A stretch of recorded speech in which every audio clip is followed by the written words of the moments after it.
చాగంటి సోమయాజులు గారని ఓ మహానుభావుడు ఉండేవాడు. ఆయనకు ఓ కూతురు ఉండేది, ఆవిడ పేరు తులసి. ఆవిడ ఒక రోజున తండ్రి దగ్గరికి వచ్చి అడిగింది, నాన్నగారు అసలు అర్థం పర్థం లేకుండా విమర్శ చేసినా అంగీకరించాలా? దాన్ని కూడా ఊరుకోవాలా? మీరు తొందరపడకమ్మా అంటారేమిటి నాన్నగారు ప్రతిదానికి అని అడిగింది. అడిగితే ఆయన అన్నారు, అమ్మా నువ్వు రాసిన విషయం ఏదైనా ఇలా పట్టరావు ఓ కాగితం అన్నారు. ఆవిడ వ్రాస్తూ ఉండేవారు వ్యాసాలు. ఓ కాగితం పట్టుకొచ్చింది. నేను అడిగింది ఏమిటి, నాన్నగారు చెప్తున్నది ఏమిటని విసుక్కుని. ఆయన కాగితం వంక చూసి అన్నారు, అమ్మ మార్జిన్ వదిలిపెట్టావి, అది కూడా రాసిపోయావా అన్నారు. ఆ అమ్మాయింది, నాన్నగారు కాగితం అంతా రాసేస్తే అందంగా ఉండదు, మార్జిన్ వదిలితేనే అందంగా ఉంటుంది నాన్నగారు అంది. అమ్మ కాగితం మీద 10 వాక్యాలు వ్రాయవలసి వస్తేనే మార్జిన్ వదిలేవే, జీవితం అందంగా ఉండాలన్నా మార్జిన్ వదలాలమ్మా. అక్కర్లేని విషయాలు నీ మీద అన్నవాళ్ళని వదిలేయడం కూడా నేర్చుకోవాలి తప్ప అన్నిటికీ ప్రతిస్పందించకూడదు. సంయమనం కోల్పోయి చట్టవిరుద్ధమైనటువంటి విషయముల జోలికి వెళ్ళకూడదు. అయిన దానికి కాని దానికి ఆవేశపడిపోవడం, అయిన దానికి కాని దానికి సంయమనాన్ని కోల్పోవడం, మీరు ఏ పవిత్ర ఉద్దేశ్యంతో జీవితాన్ని ప్రారంభించారో దాన్ని అకస్మాత్తుగా వదిలిపెట్టడం మీరు చెయ్యకూడదు. అనుకూలమైన విషయముల యందు ఎంత జాగ్రత్తగా నిలబడ్డారో ప్రతికూలమైన విషయమునందు కూడా అలా నిలబడగలిగినటువంటి ప్రజ్ఞ అంకురించాలి. అది లేకపోతే ప్రమాదం. ఇది జీవితంలో నేర్చుకోండి. మహాత్ముల యొక్క జీవిత చరిత్రలు చదివితే మీకు ఒక విషయం అర్థం అవుతుంది. ఏ మహాత్ముడి జీవితం వడ్డించిన విస్తరి కాదు. ప్రతి వాళ్ళు జీవితంలో ఉన్న కష్ట సుఖాలని తట్టుకునే మహాత్ములయ్యారు. Nelson Mandela a long walk to freedom అని పుస్తకం రాశారు.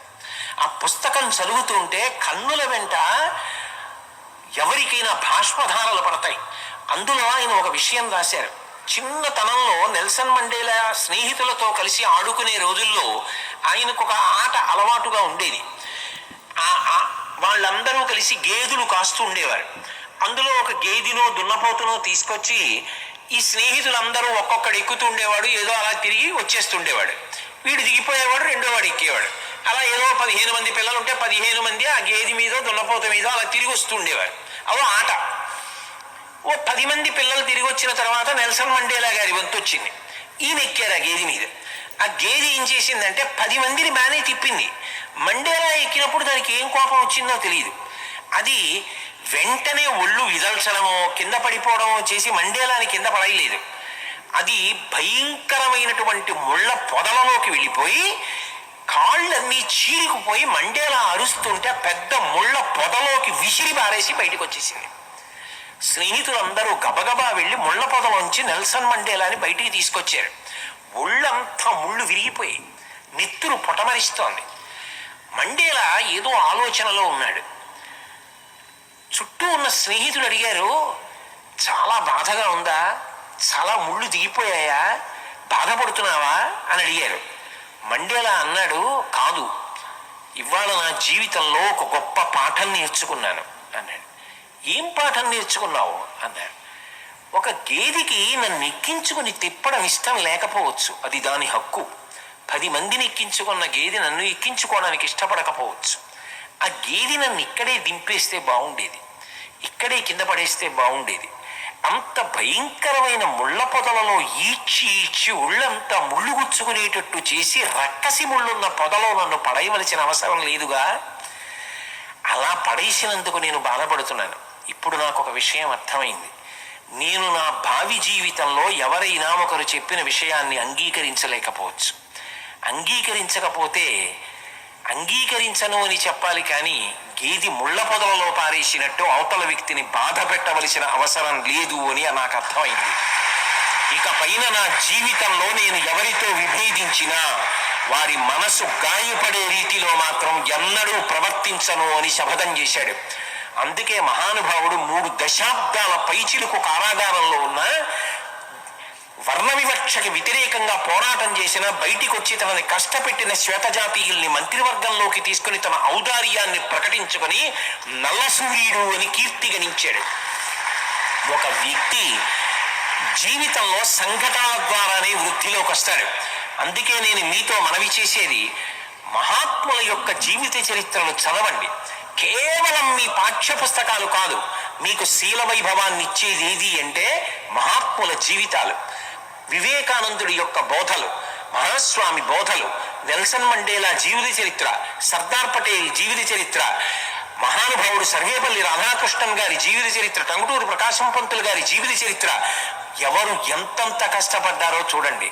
ఒక్క టంగుటూరి ప్రకాశం పంతులు గారు బడికి ఫీజు కట్టడానికి 25 మైళ్ళు నడిచొచ్చాడు. అప్పు పుట్టలేదు. తల్లిగారికి ఉన్న ఒకే ఒక్క పట్టు చీర తాకట్టు పెట్టి చదివించారు. విలువ తెలుసుకున్న టంగుటూరి ప్రకాశం పంతులు గారు సంపాదించిన కోట్ల రూపాయలు భారతదేశ స్వాతంత్ర సంగ్రామంలో నిస్వార్థంగా వెచ్చించి చిట్ట చివరికి భోజనానికి కూడా కష్టపడ్డారు. ఎంత సంపాదించారో అంత తేలికగా సమాజ హితం కోసం ఖర్చు పెట్టేశారు. మీరు మహాత్ముల జీవిత చరిత్రలు చదివితే ఎంత కష్టపడి వృద్ధిలోకి వచ్చారో అర్థమవుతుంది. నేను మీతో మనవి చేసేది ఒకటే, మీకు తెలియకపోవడం తప్పు కాదు. ఏ వ్యక్తికి కూడా జీవితంలో అన్ని విషయాలు తెలిసి ఉండాలి అనేటటువంటి మాట ఉండదు.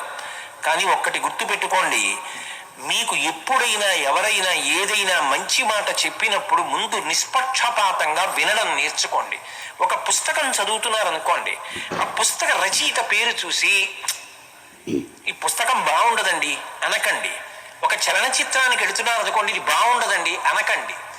ఒక్కటి జ్ఞాపకం పెట్టుకోండి, నిరంతరం పూజ చెయ్యవలసిన సాలగ్రామం ఉండేది గులకరాళ్లలోనే. గులకరాళ్ళన్నీ వెతికితే సాలగ్రామం దొరుకుతుంది. పట్టుకోగలిగిన హృదయం మీకు ఉండాలి, కానీ ప్రతి దాంట్లోనూ ఒక మంచి విషయం కనపడుతుంది. ఏరుకోవడం మీకు రావాలి. పక్షపాత దృష్టితో అసలు ఒక వ్యక్తి వంక చూడగానే ఆయన అనీకండి. ప్రతి వారిలో మంచి ఉంటుంది. కొండంత మంచి ఉన్న చోట ఒక తృణంత చెడు ఉందనుకోండి, దాన్ని ఎందుకు పట్టుకు రాపాడిస్తారు? అది వదిలిపెట్టండి. కొండంత మంచి ఏదుందో దాని వంక చూసి నమస్కరించడం నేర్చుకోండి. అది చేత కాకపోతే జీవితంలో అడుగడుగున ఆఖరికి ప్రయాణం చేసేటప్పుడు మీ ఎదురుగుండా కూర్చున్న వ్యక్తిలో కూడా దొంగను చూడగలరు. ఏమిటండి అలా ఉన్నాడు, రాత్రి పెట్టెత్తుకుపోడు కదా అంటాడు. ఆయన ఎలా ఉంటే నీకెందుకు? ఆయన ఏ మహాత్ముడు, ఎలా ఉన్నాడు? స్నేహభావం, అందరి యందు మంచిని చూడడం నేర్చుకోండి. సంయమనమన్నది జీవితంలో అత్యంత అవసరము. చటుక్కున ఒక మాట వినగానే కోప్పడ్డం, మీరు ఎవరితోనన్నా విభేదిస్తే విభేదించండి, ఏమీ తప్పు కాదు. విభేదించడం ప్రజాస్వామ్యంలో అంతర్లీనమైన విశేషము. కానీ విభేదించినప్పుడు చాలా వ్యగ్రతతో కూడుకున్నటువంటి విభేదమైనటువంటి త్రోవలు తొక్కవద్దు. అత్యంత ప్రశాంతతతో కూడుకున్నటువంటి చర్చలకు మాత్రమే అవకాశం ఇవ్వండి. మీ తరంలో అలా అలవాటైతే అక్కర్లేని సమస్యలు తలెత్తవు.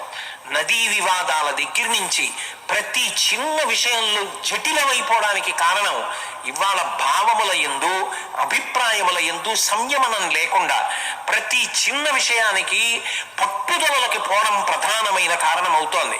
అలా కాకుండా ఉదారమైనటువంటి బుద్ధితో ముందు అవతల వాళ్ళు చెప్పినటువంటి మాట వినడం నేర్చుకోండి. ఒక్కొక్కసారి బాగా గుర్తుపెట్టుకోండి, మాట కఠినంగా ఉండొచ్చు, కానీ అందులో చాలా గొప్ప సారం ఉండవచ్చు.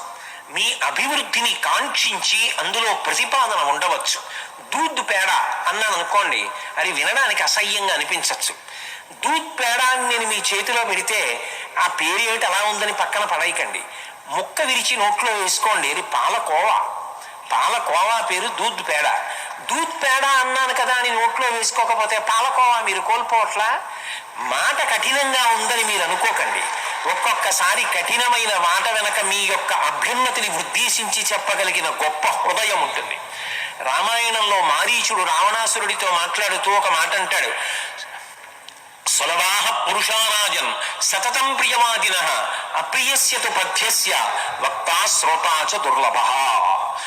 లోకంలో మనకెందుకు వచ్చిన గొడవ, అబ్బా మీరెంత మంచివారండి అని ఓ మాట అంటే గొడవ వదిలిపోతుంది అని తప్పించుకునే వాళ్ళే ఎక్కువ మంది ఉంటారు. కానీ అవతల వాళ్ళు వృద్ధిలోకి రావాలి అన్న ఉద్దేశ్యంతో కఠినంగానైనా మాట్లాడి వాళ్ళ జీవితానికి మేలు చెయ్యాలనుకునేటటువంటి వాళ్ళు తక్కువ మంది ఉంటారు.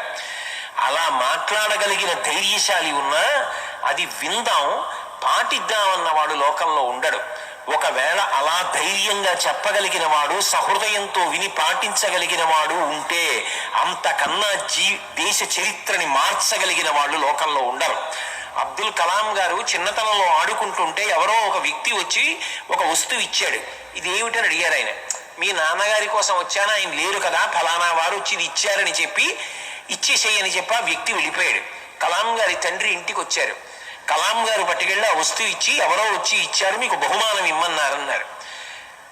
ఈడ్చి దవడ మీద కొట్టారు తండ్రి గారు. చిన్ని కలాం కింద పడిపోయారు. తండ్రి బాధతో పైకి లేపి ముద్దు పెట్టుకుని, నాన్న ఎందుకు కొట్టానో తెలుసా, తగిన కారణం లేని కానుకలు పుచ్చుకోకూడదు.